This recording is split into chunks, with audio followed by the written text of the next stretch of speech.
खबर उत्तर प्रदेश के कानपुर से है। कानपुर साइबर क्राइम थाना और साइबर सेल पुलिस ने साइबर सेल में दर्ज एक मुकदमे की विवेचना करते हुए साइबर ठगी करने वाले 2 बैंकर्स दंपत्ति को गिरफ्तार किया है।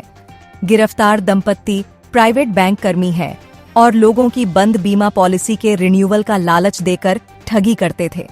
पुलिस ने इनके पास से बरामद 1,06,000 रुपए नगद बरामद करते हुए 11,34,000 रुपए बैंक खाते में सीज भी किया है। दोनों के पास से 12 फर्जी मोहरें व बीमा लोकपाल परिषद के फर्जी दस्तावेज भी बरामद किए हैं। पुलिस आयुक्त अपराध आशीष श्रीवास्तव ने प्रेस वार्ता करते हुए बताया कि बंथर में जूते का व्यापार करने वाले व्यापारी को अभियुक्तों ने निशाना बनाते हुए 41 लाख रुपए की ठगी करी थी, जिसका मुकदमा साइबर थाने में दर्ज करवाया गया। इसी मुकदमे की विवेचना के दौरान दोनों अभियुक्त दंपत्ति गिरफ्त में आए। हालांकि अपराध करने में दोनों शातिर अभियुक्त अपनी क्रेटा गाड़ी का इस्तेमाल करते थे, जिसके कारण लगातार उनकी लोकेशन बदलने के कारण उन्हें पकड़ने में पुलिस को खासी मशक्कत करनी पड़ी।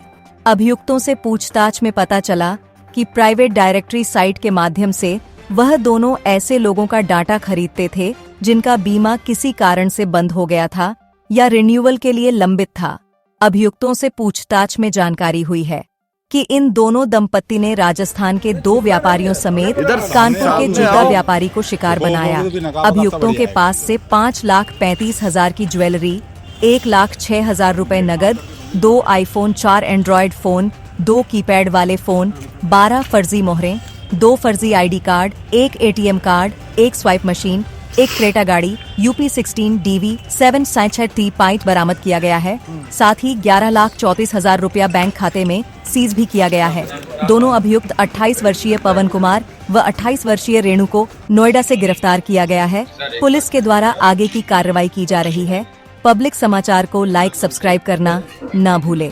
नमस्कार, आप देखते रहे पब्लिक समाचार।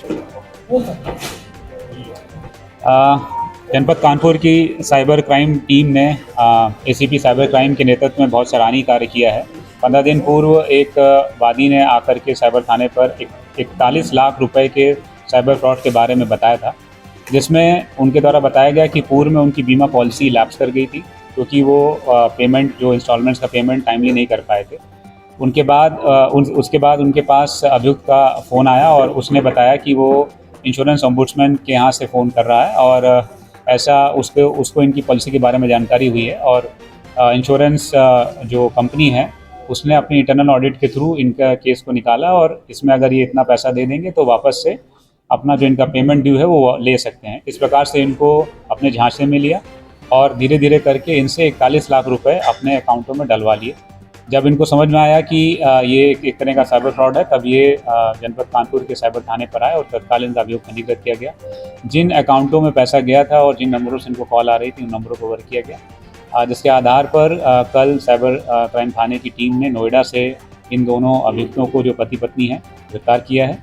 इनसे पूछताछ में जानकारी हुई है जो अभियुक्त पवन है ये पूर्व में एक इंश्योरेंस कंपनी में काम कर चुका था, इसलिए इंश्योरेंस कंपनियां कैसे काम करती हैं, ओम्बुड्समैन का क्या काम होता है, इंटरनल ऑडिट कमेटी क्या करती है, इस बारे में उसको जानकारी थी।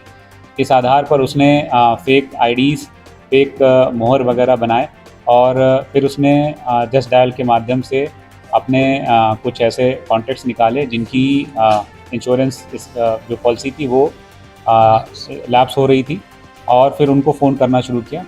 जो अभियुक्त पवन है उसकी पत्नी, जो दूसरी अभियुक्त रेणु है, वो जो म्यूल अकाउंट्स हैं वो प्रोवाइड करती थी।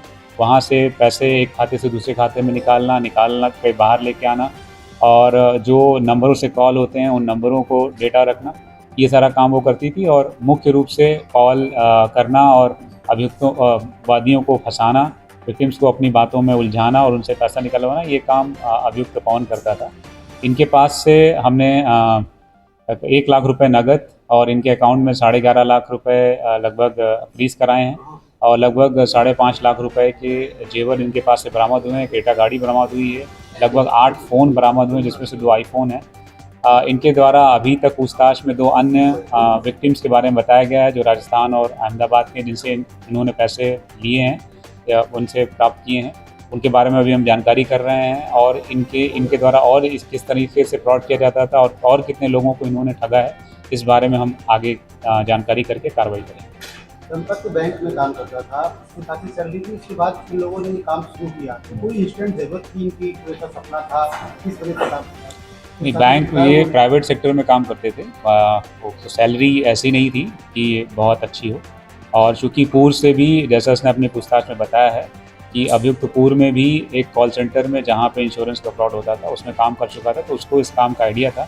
और चूँकि इस काम में अपराध के काम में बहुत ज़्यादा पैसा मिलता है, तो इसलिए उस लालच में था।